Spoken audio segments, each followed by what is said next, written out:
So we had a brand new pet released just yesterday with the patch called the Shadow Faedrake, and this pet is a special case because it is a mage pet, but it doesn't work as in the same traditional way as its single target. So in this video, I have partnered up with the ever so genius the professor to bring you the most mathematically correct build to properly build your Shadow Faedrake to get ahead of your competition.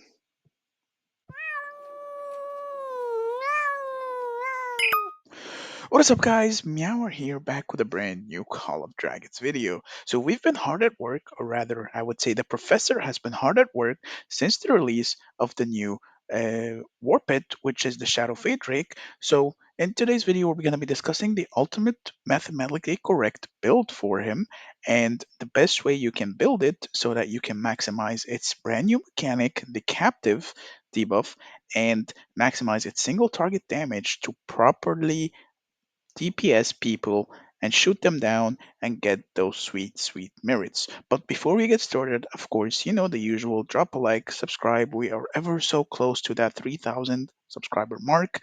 I'm so excited to finally reach it, and I would never have gone that far without you guys. So, again, a big thank you, and let's just get this video started.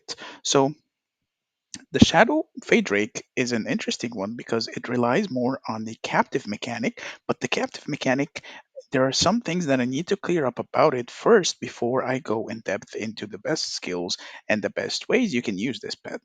Starting off, the way the talent works is that deals damage to the target legion and inflicts captive. Captive legions deal more damage to targets inflicted with captive, but the thing is about this debuff is that it only affects your March that has that Shadow Fade Drake.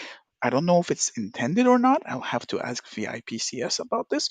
But for now, keep in mind it doesn't benefit your allies, even though I believe it should.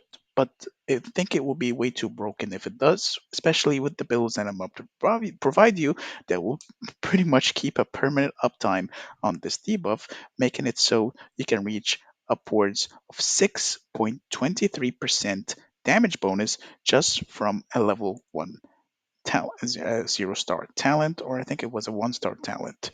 Anyway, we'll find out more when we get to the build. So why don't we just get right into the build? So starting off, we're gonna have the um, the 5 core skills in this build that will be our bread and butter in every single build. Starting off, we're going to have the talent, which is, of course, the Shadow Hunter talent. Next up, we're going to have Forceful Shadow Hunter to deal the extra damage. Let's just find Forceful Shadow Hunter here. Where is it? Where is it? Where is it? Where is it? There it is, to deal that extra damage from it.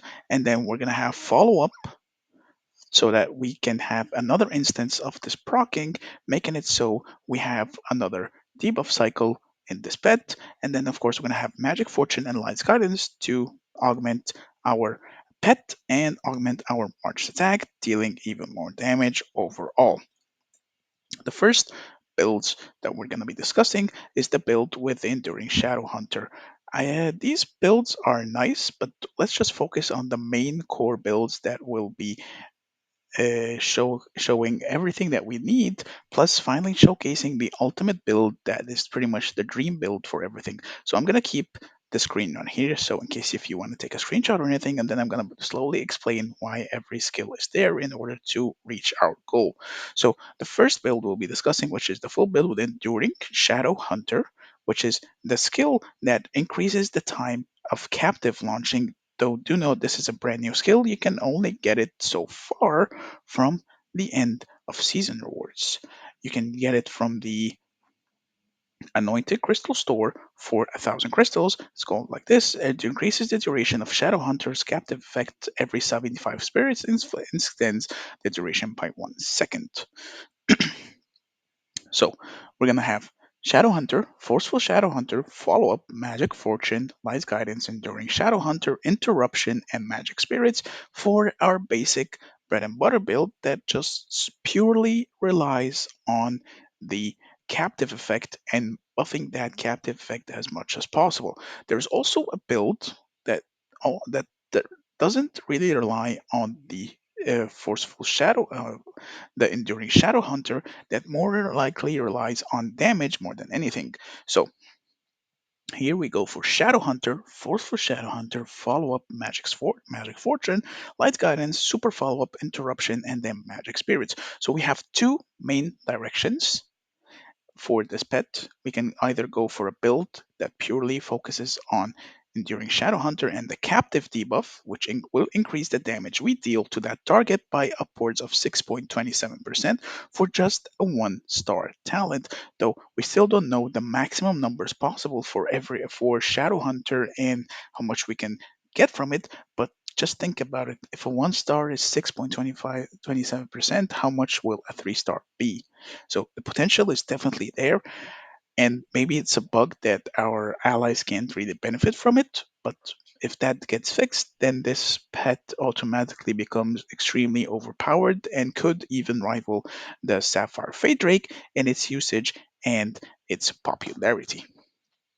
But for the full build with the super follow up build, it is just pure damage from the Warped. It's slightly more damage from the Enduring Shadow build, but it's more accessible because you don't have to wait to get the Enduring Shadow Hunter in order to properly build it.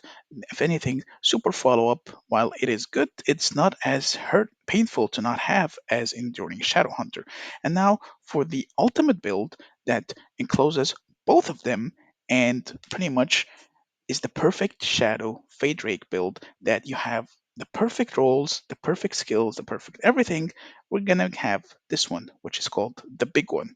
Of course, I'll leave it here in case you want to have any screenshots or take any screenshots. We can see here is that it is a Shadow Hunter, Forceful Shadow Hunter, follow up, Magic Fortune, Light Guardians, Enduring Shadow Hunter, and a super follow up plus magic spirits to giving us a total of 8 skills, giving us a total damage of 355, captive maximum rate, and hero skill rate by plus 2.5%. So getting this is of course really it's going to take quite a long time.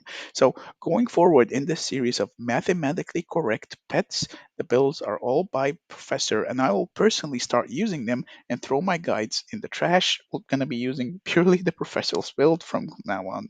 From now on, so again, a big shout out to him. All these builds are his job. I'm just basically the medium to showcase the builds. Here we're gonna have some notes after our testing that we had together. The captive debuff is only applied after the Shadow Hunter deals the damage. So if you don't know, the Shadow Hunter is the name of the talent. One thing about this pet though is that it's gonna deal less damage than Paint Bloom, but it is more of a utility pet for your own marches. Now, if you do not have a Scorch or a Freeze or any of said debuffs on your magic pet, on your magic march, then you should definitely go for Shadow Faedrake. Personally, I believe he is gonna be wonderful with Bertrand, as it will enable Bertrand to deal even more damage since Bertrand is more single target focused and the Shadow Fate Drake is purely single target. For the strategy, the Shadow Fate Drake deals less damage than the Sapphire Fate Drake. Instead of trying to maximize bet damage, a more utility focused build is the better approach. Follow up is crucial for this build as it increases the duration of the captive ability by another 2 seconds, resulting in us having a full rage cycle carry over, making so that um, our rage skills from our commanders actually benefiting from the captive debuff than having just normal attacks benefit from it, because well, we don't really want or really care much about normal attack when it comes to mages. If anything, we want to augment our skill damage as much as possible, which is where this build comes into effect, or the Enduring Shadow Hunter build comes into full effect. Do keep in mind though, taking 3 stars is always better. I mean, it isn't quite the no-brainer. Having 3-star pet skills will always give more value down the line. So keep that in mind. Taking a 2-star interruption at the start is a great utility. As time goes on, you can constantly remove it or change it, but it's still a super good skill now because as people are improving their builds in general, interrupting them or having their skills proc at a lower accuracy can be quite beneficial because, again, people are improving their builds, so stopping them from uh, putting off these OP builds is actually more beneficial in the long run.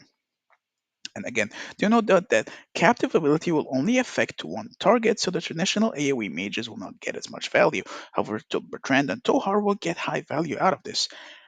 Follow up again will help boost Bertrand's high damage rate skill, and Tohar can channel while captive is active. So let's just discuss the pairings for this pet. Of course, it is going to be a no brainer that Bertrand will be absolutely perfect with it, and most probably Tohar will be as well. So it is purely for those two commanders. If you have them in your march, then I highly recommend you use the Shadow Faedrake. Unless you're pairing them with with either Lilia or Velen, then I would recommend you use the Faedrake more because the AoE is always going to be much better and much more beneficial in the long run than a single target nuke that deals slightly less damage than the AoE in general.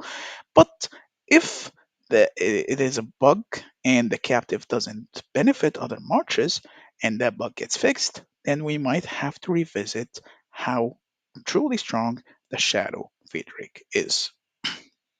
And on that note, thank you so much for watching. I hope you enjoyed this video. Again, big shout out to the professor for providing this build and working really hard to get it out as fast as he did. So big shout out to him.